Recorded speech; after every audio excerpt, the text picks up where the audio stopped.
So, welcome everybody. This is the first video on the new channel I'm releasing, and this is the first video in a series of Celtic hero guides. It's going to be formatted in a open conversational podcast style, and today we're going to be covering a general rogue guides and all the basics and stat points and directions which you can take your builds.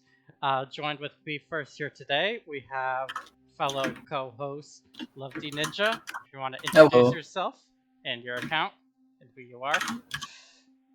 I am LuvDeNinja 222 Rogue, Yes, okay, full DG. of course. And today we have a special guest, White's Rogue. Hello, arguably best rogue on Chrome. You had to have me, otherwise it's not a rogue guide. Of course. And your accent just brings so much to this discussion. Your accent doesn't. Had to bring what you don't bring. Okay, so today we're going to be starting off with what are some of the general overall strengths of the Rogue class, and what makes it such a good DPS class on this game. High hitting skills, better gear than most other classes, I would say. Okay. It's very even based, so you have high autos and high skills versus other classes which focus mainly on one of the two categories. Like casters have high skills, and warriors are a close match, but they usually have higher skills than autos, and rangers are usually higher autos. So this would probably cause rogues to be not amazing, but generally a really good DPS option on any boss, whether they're really good against melee or skills. Also, another strength I do believe with this class is different damage versatility types. So, like, your skills can do poison damage, piercing if need be. Your EDL grants fire damage, and so that just brings a lot of. You can hit multiple different resistances if a boss Yeah, is we weak. have offhand skills that do divine damage, as you said, poison damage, and even double attack kind of doubles our divine. Yeah, and that can also amplify stuff like poison weapons and other stuff you're running. Not to mention other good things that we'll get later into, like with dragons, you can take further magic damage with that, and Geli weapons, of course, doing magic damage. But we'll get into that later. What are some of the weaknesses, though, that we have going on with this class?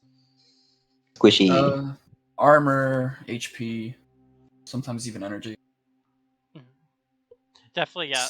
As White Rogue said, squishiness, I've definitely felt as a big factor at raids. It's I more guess of a there's glass also the cannon. popularity.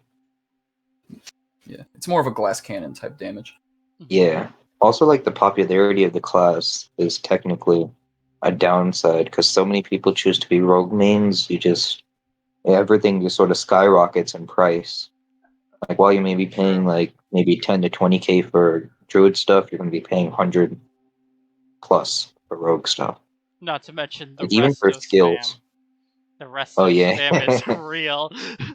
Yes. If you're not chugging restos at a boss, then you're gonna have a bad time. Restos are our chug jugs. Either you're having a bad time or you're just living life. 10k plus HP. Oh yeah, the amount of times at a raid where it's like, I need to relix or apply a new potion, but I can't because I just chugged a resto, more than I can count. So, with this build, what are a lot of the primary stats that we want to be looking at when we do building, and what kind of attack thresholds are we maybe going to want to hit, or damage thresholds? I would say instead of just all out one specific stat, I think it's increments in between the levels you go. So like from 0 to 100, it's pretty much a balance. Anywhere from 100 to 180, it's more towards dex, since that boosts poison damage, therefore Shadow Strike. After that, I would say as much strength as you can go while holding survivability. And Whites, do you have anything to add on that potentially? he muted right now. Ah, he's mute. Okay, we'll get back to him on that. Yeah. With when I was Lixing, especially in earlier levels, I always found myself opting more towards health. Like I would go with health almost as an even split with strength and dexterity, and a little bit of energy too, just because rogues are going so fast from one like mob to another, especially with like Shadow Strike, and like it's a class that you can find yourself power leveling through because it's so quick at Lixing. Sigs to definitely become a must-have there as well when you're going through that. White's Road. Do you have anything about stats that you want to aim for? I'd say earlier games you want to be more dex, especially in Caramore, you'd be more dex heavy. But once you start getting to the tower, around 180 plus, more strength heavy. Okay. And why is it that we want to maybe put more strength in our builds as we level up into more endgame content as opposed to dexterity? Because Strength boosts your auto attacks, which become a lot more stronger and more important the higher levels. Whereas you can get by with just the base skills in Caramore, especially with skills like Shadow Strike and Lifesteal, which are dex base, and they scale with that. You're basically covered, but you'd still want to maintain like at least like a 3 dex to 2 strength ratio for every 5 stat points. Yeah, whereas, as you said, in Caramore, Dex kind of reigns supreme thanks to the low poison resist, where in Towers, the strength kind of, instead of Dex boosting Shadow Strike and Lifesteal, strength boosts Quick Strike, Rend, Sneaky Attack, Assassinate, like, Riposte even. Yes. And auto attacks. So it's just like an overall better package for endgame. So, Love, what kind of stat distribution are you currently running on your rogue? Full strength. Full strength, but like looking at strength, dex, focus, and vit together. With all my gear, total it's 3265 for strength. With no points in dex, I have 1685, 10 focus, and 750 vit. Okay, and Whites, what about you? Yeah, I'm also full strength. That's generally the best build for an endgame rogue. If you're, and you would only want to like go full dex if you're support, which we'll probably get into later. Yes. But yeah, I have about 3.2 strength, 1k dex, and 750 vitality. Okay, and I'm sitting at 2445 strength, 765 dex, 250 focus with no points put into it, and 640 vitality. So we're all considerably squishier in the health and energy department, even though we're melee class, which is a little bit interesting. But you can it definitely shows how much it's worth it for that damage payoff of the strength instead, and just opting into all of that. But just because we're all strength doesn't mean that dexterity classes are not like useful, as we'll be talking about later in the video, as it is usually very crucial to have some dexterity-based rogues at a rate when that's going on. Yeah, that's where some of the gear comes in that you get when you're endgame. Absolutely, because half the build of a rogue is what gear you're running, and not just a stat distribution. Yes, Usually, fair. stat distributions round out what your gear you're usually running. So for the skills, we got we'll talk a little bit about those for a little bit, and what each build, we'll do like a quick rundown, and what different builds each skill might be used in, or if not to use the skill at all. So first up, we have Poison Weapon, which is a basic self buff with a short cast on it, and it adds poison damage to all of your weapon-based attacks, and it can be cast on other players. I would say overall, use the skill whenever possible. Like in Caramore, obviously, low poison resist, that would carry you a long way. I would say during endgame, I'm not really so sure since poison resist is high, especially on Bloodthorn. Not going to be really all that useful. Yeah, personally, in my opinion, especially in Terramore, you should definitely run that as a skill. But as you get higher in the tower, and once you actually get to endgame 220 plus, you should definitely leave that as like a point dump. Like it, after you max all the skills you're going to use, you just drop all your extra points in there. Like for me at the moment, I have 37 points overall with some extra gear that I hot swap, but just 19 points in poison weapon. Yeah, Just like as a and I got 34 in there with 10 points in there. I do have blind poison weapons max, and I'm using Rend currently as a point dump. Because personally, I prefer using Rend as a point dump though, because you can use that for animation canceling, which we'll cover in a different build. But if you do take advantage of that, it's the best ability in the game at low levels. Next, we have Fast Reflex as an ability. In my opinion, almost useless. I would yeah, I'd pass on it. agree. Yeah, Fast Reflex is pretty Maybe useful. if like maybe if you're going for a more free to play build where it's like I guess cheaper build, it makes you more survivable, but you could just run that at skill one. It's Or like definitely a you could good also keep it as a skill point in dump. like solo builds. If you're running like someone who's gonna want to solo bosses, like Alana, I know on the server, she runs it at max, and I've seen her solo Imp 5 easily. Yeah, especially if you, it's probably best. Yeah, it makes you tankier in a sense. Yeah. I can see fast reflexes and riposte going hand in hand. Mhm. Yeah, I think that's what she does. But all in all, unless you're going for a solo build or a tank rogue build, which are extremely niche situations, um, I would not recommend it. Next is Quick Strike. This is pretty much the bread and butter of the class. If you guys want to further explain on that as to why. During low levels, always a good skill to run. During endgame, one of the best skills you can use. Yeah, I agree. It is instant cast. There are cooldown gear that you could get for Necro, Bloodthorn, Dino even, Yep. as much as 40%, and which is pretty insane. Yeah, plus like the different charms too that increase it. Like Yes, including the offhand. Dodge goal boosts it quite heavily. yeah. And as a low mana instant cast, slow cooldown skill, it definitely does do a lot. And definitely starts to shine end game when you go at full strength or higher strength Yeah. build.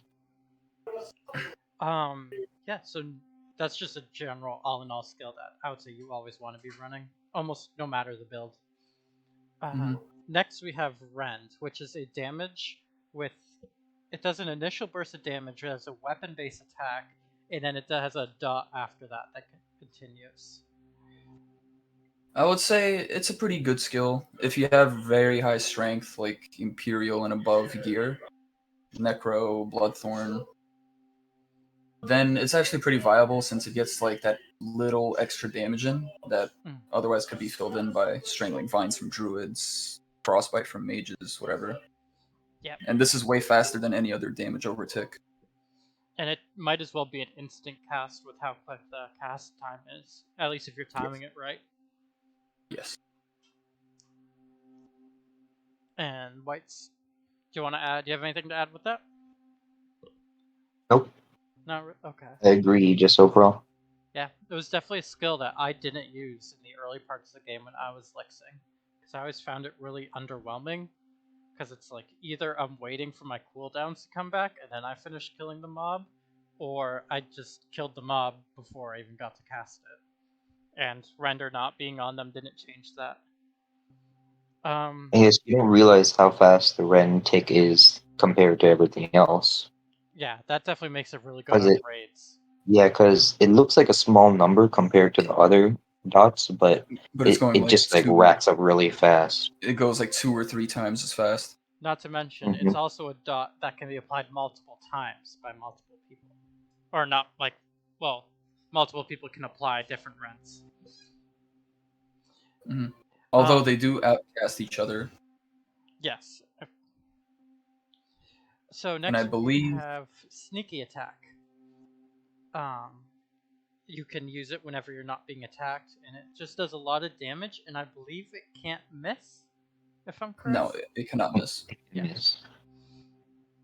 Okay. Arguably one of the best skills on the rogues. It's the second highest hitting. Honestly, in my opinion, I'll point it as the highest hitting, just because of the fact that whenever you don't have any aggro, which is supposed to be 100% of the time whenever during raids, Especially for bosses, yeah. yeah, you It's more throw for that in boss. there, pretty good damage. If it's shattered and lured, you can get like sometimes above 10,000 damage, whereas autos hit to maybe 2,500 damage.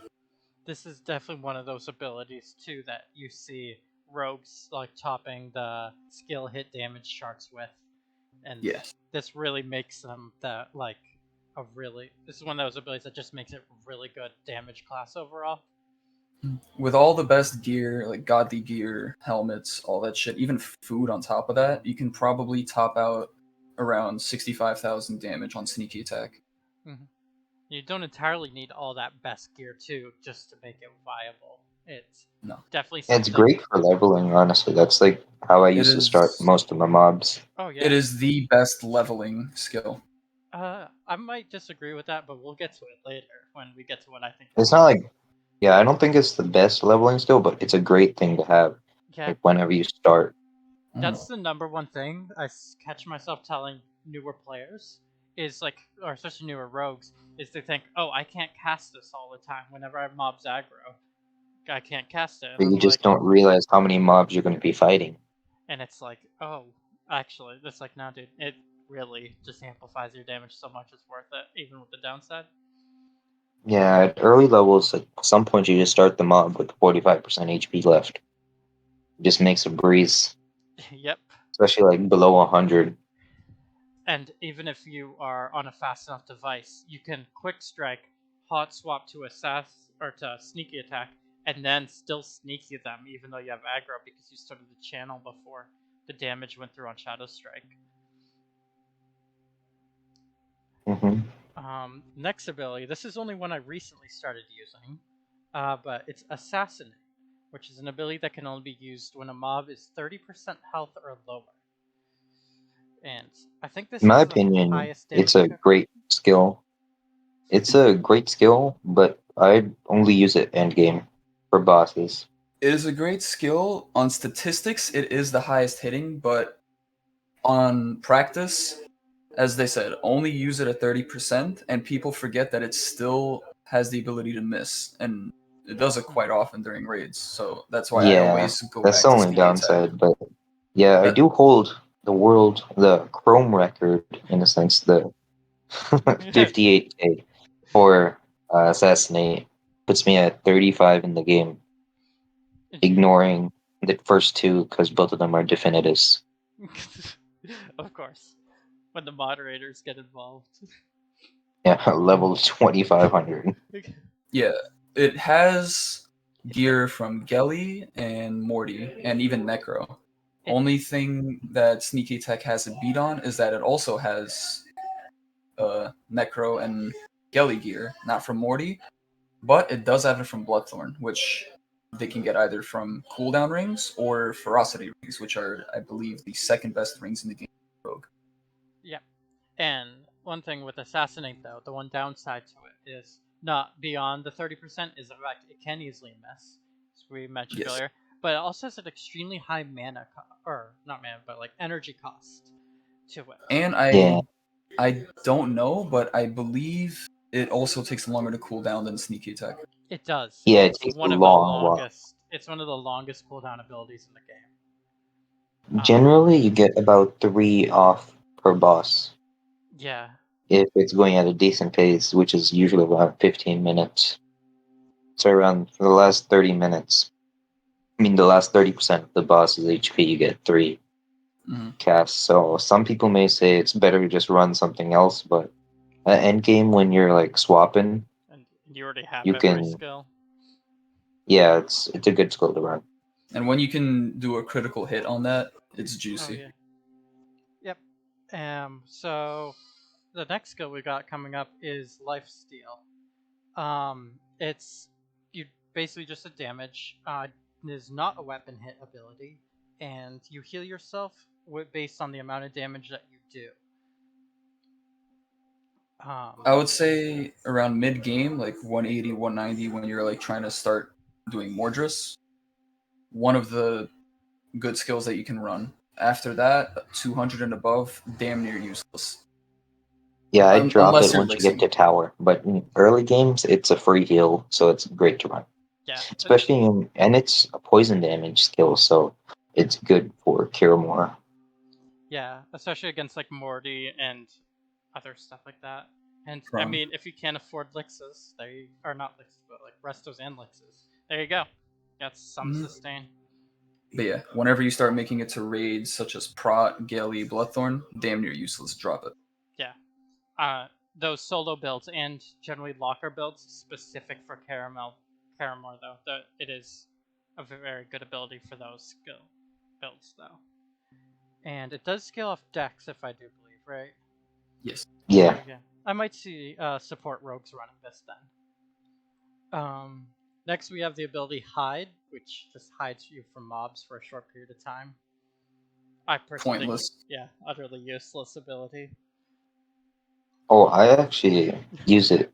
That was my other point dump that I used to have. I had 2+10 swaps, so that was my other point dump.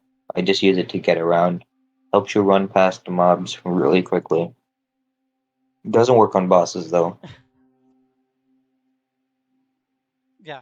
But yeah, I used to use it back in the 2012 days to get a sneaky off on a hard mob, especially if it would just like automatically come and see me out of nowhere.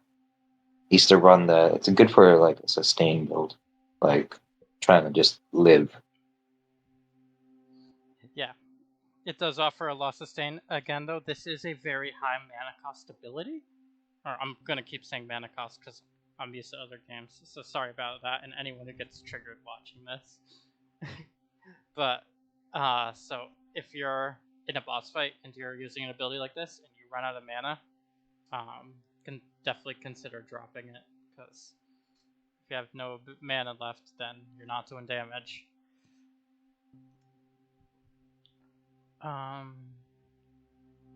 Play dead.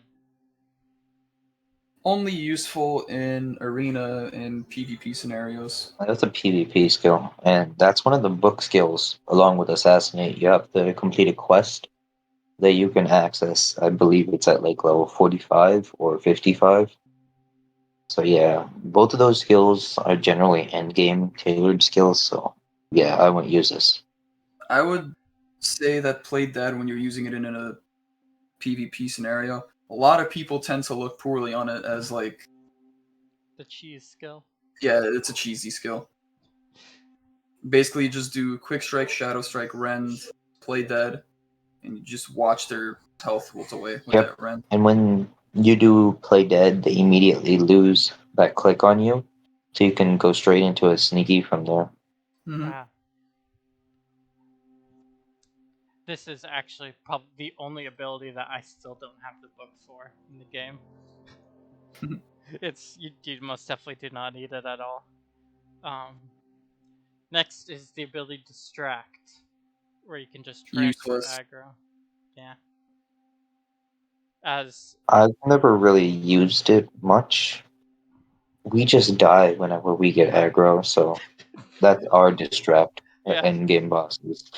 with We just get one shot. There's no need for yeah, runs. it's like you're just gonna die before it finishes channeling. And if you really needed it, just use a Bloodthorn Distract Ring. And that ability's instant cast, if I believe. I believe there's a cast time for it, but either way, there's no point using it as a rogue. Yeah. And like, I believe it's the calm skill for druids, but yeah, there's no point using it. Yeah. And you have to save your skill points for like better skills, especially in level 1 and starts. Okay. And that leads us on to my favorite skill, Shadow Strike. this ability too, it has the highest DPS of any ability in the game. If you're ever standing in front of, like, say, the wolf and lures, and you cast abilities just off cooldown on it right away, Shastrik has the highest DPS in the game. It's the highest. I mean, not really. For I a mean- single ability, yes. I mean, sneaky and assassinate. But if more. you go the cooldown on it too, include cooldown and cast time. Quick strike is probably better than that, but it's still a good if you're more dex based, I guess. But strength based builds would find more, especially with the quick strike cooldown. I would say if you're able to land it, like since it's only really useful in Karo for the mobs and on Morty, if you are able to land it, then yes, it is going to beat out Quick Strike. It misses a lot too. It does. But yeah. On It is bosses. a movement-based skill. But it's the best what's called locking skill in the game. I can agree with that part. Yeah, if you're able to land it, one of the best hits during mid-game bosses such as Morty and Hrung. Yeah. Also, the teleport mechanic on it is always very fun to use. Yeah, that's why it's great for locking, because you don't really have to keep in mind where exactly the boss will spawn. You'll basically go to it as long as you're in the range-ish. It adds almost a little bit of mobility to this game, where a lot of it is just numbers checks. That brings us to, we'll cover these two abilities together: Expose Weakness and Smoke Bomb, as you rarely ever see one being run without the other. These two skills, I would say, is where the rogues shine, because this shows how versatile they can be. Expose Weakness, well, kind of, self-explanatory. It lowers their evasions by skill hit. Every single evasion gets reduced. And Smoke Bomb reduces their defense. So you're basically just amplifying everybody in your clan or everybody that's in the area during the raid boss. And even for Lixing, I was using Expose Weakness as well. It really helps with your Shadow Strikes and your other abilities land, considering that you're a pretty bursty class. Yeah, Expose. that's one of the few cases where you'd have to be a dex build end game. Yeah, It's for these two skills, because I guess they help everyone, like LuvDeNinja. I'm arguably the best support rogue in Crom right now. And whenever I support, I'm always going to do Bloodthorn, Geli, and even for Dino, because my support hits from the highest that ever reached was 3,300. And whenever we ran Geli with that, we only needed 2 bashers. Okay. Which is pretty nuts, yeah. And lastly, we have Riposte, which I believe is the best Lixing ability in the game. I love that skill. It makes you look amazing while you're casting it, and it does great damage overall when Lixing. So yeah. Now, just because it's a great ability doesn't mean it's good on boss fights. No, useless during boss fights. This thing. So once if you're trying to 20, it's useless. If you're trying to do EDL and DL like solo locks, it's still decently useful if you got the aggro. I have seen. I mean, you'd only get like one tick.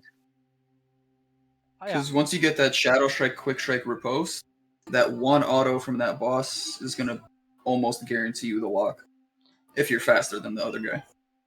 Yeah, because I do know that the calculation, or at least when it triggers, is really weird in how it actually will reply the hit before the damage actually goes through onto you from their attack. Yeah, it's a bit weird.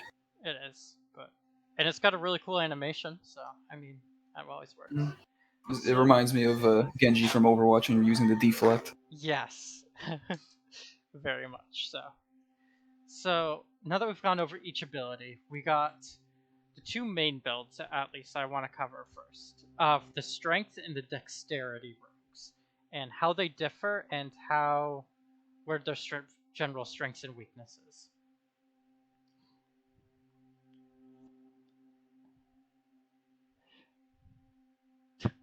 Okay. Or Whites, do you want to start us off with this? Okay. Oh, I'm sorry.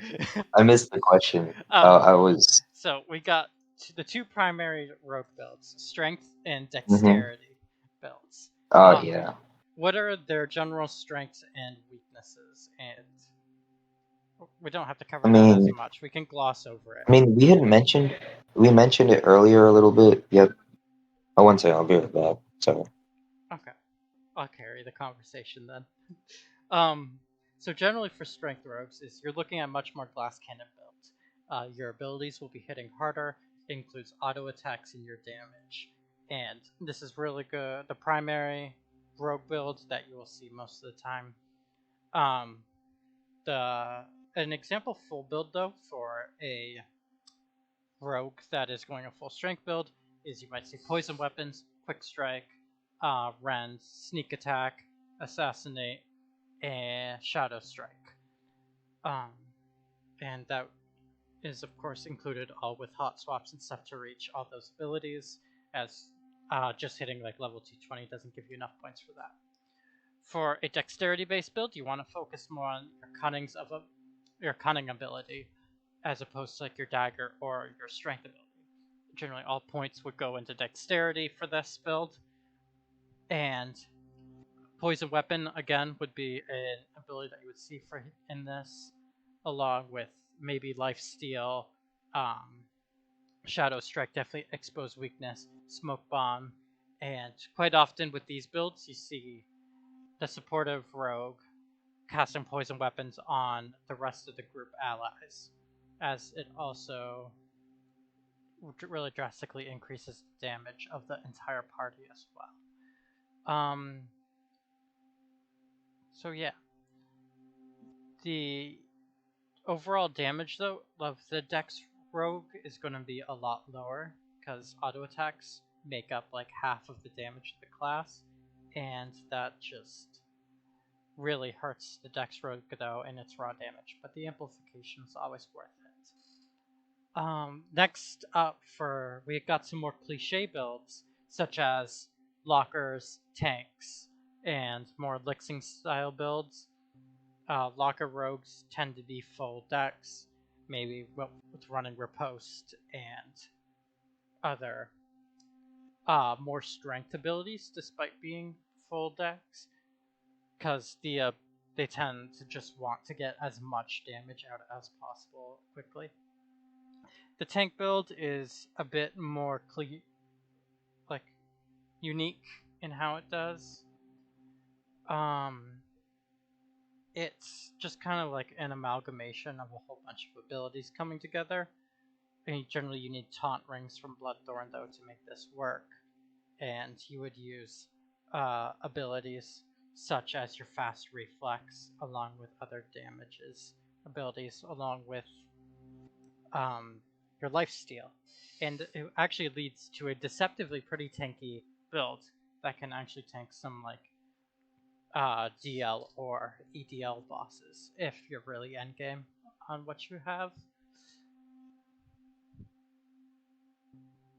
And so that would pretty much cover it for each of the builds. Okay.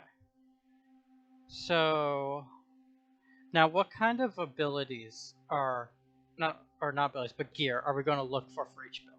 So as a strength rogue, what are you going to be looking for? Strength rogue, since they also depend on autos, you're going to be looking for Necro Blood Rings. And if you look at my character, I have 2 of them equipped on the left side. Now, if you are really good with luck, or if you have a good amount of points in your clan or group, wherever that may be, try and go for the Ferocity bands that you see on my right side, since they give both dagger, strength, and that sneaky attack boost. That's always, very useful skills that you will always see. And then, of course, go for your anointed rings, because yes, those are for melee and ranged DPS. That is the best ring that you can get If you can get a royal, imperial, or a godly, you are pretty much going to be in every lock group. Absolutely. For braces, ideally, ingenuity is like what you really want to go for, unless you can get like Dino recast braces for hot swapping, or prop braces are always a great alternative to those, as long as Prop they're braces are a good value. Ingenuities are those like it's like that steak that you get at a really nice restaurant, and then the cream of the crop are banished and apostate braces. Now you can only get them through farming and alchemical, but you need to be extremely lucky to get those. So yeah. generally, everybody shoots for ingenuity We won't braces. really be covering too much on those, Yes. just due to the raw rarity of those. Mhm. But as you're lixing, rung braces are always really good. Moored braces too. Um, Moored braces are still very viable for hot swapping with gelly rings. yes. They go hand in hand. I've never liked hot swapping braces personally because it just feels weird having to Mhm. equip a base bracelet as you hot swap off of it. But yeah, if you feel that you see yourself missing often during bosses, I would go for the highest attack-based prot brace that you see. And if you feel like you need more damage, go for ingenuity braces. Ingenuity still give a little bit of attack with the dagger ability, but the damage output is one of the best things about it. Mm-hmm. You can also balance between one of each, 2 ingenuities or procs. Very versatile. Yeah, a lot of build options for the strength build. Now, for the dexterity build, what are the kind of gear and bosses that we're going to want to be getting for that? For dexterity, since you're mainly seeing that with people around level 180 or 90, typically living flesh or skull rings. I will put them on in a second. So yeah, if you look at me, I still see blood runes, but you got to relook. yeah. Here we go. Yes. Lots of As you cutting. see, yes, lots of cunnings. Some of them give strength dex, some of them give dex vit. Dex vit is mainly for people that don't have many skills like quick strike. Like let's say if you're a locker, you're mainly using skills like shadow strike, and quick strike is after. At that point, you would see some lockers mixing in between. But if you are doing full support stats, it is always going to pay off using living flesh over skulls, just because that vit gives you extra HP during raids. Mm-hmm. And so for the occasional tank rogue that you'll see having fun, what are the kind of gear that you're going to be looking for besides the taunting bloom ring from Drop by Gelly? Reaver rings. Reaver ring. Those are, in some people's eyes, the best rings in the game, but they are the work of Satan. Is there a reason why we would want to opt into the Reaver rings as opposed to going for Lich rings? Lich rings give vitality and defense with evasions. Reaver gives strength and vit, so the strength actually kind of helps out your autos in a way, while also giving resists. Resists are helpful where if you get autoed or skilled, the resists kind of reduce that damage a bit down. Okay. Yeah, and that makes sense. So I think right about now would be a pretty decent spot to wrap up the guide about. Mhm. If you really like this content, please like, share, and subscribe. This is the first and only time you guys will ever hear this on this channel, since it's the first video, and I can promise that. Other than that, have a good day, and we will see you next time.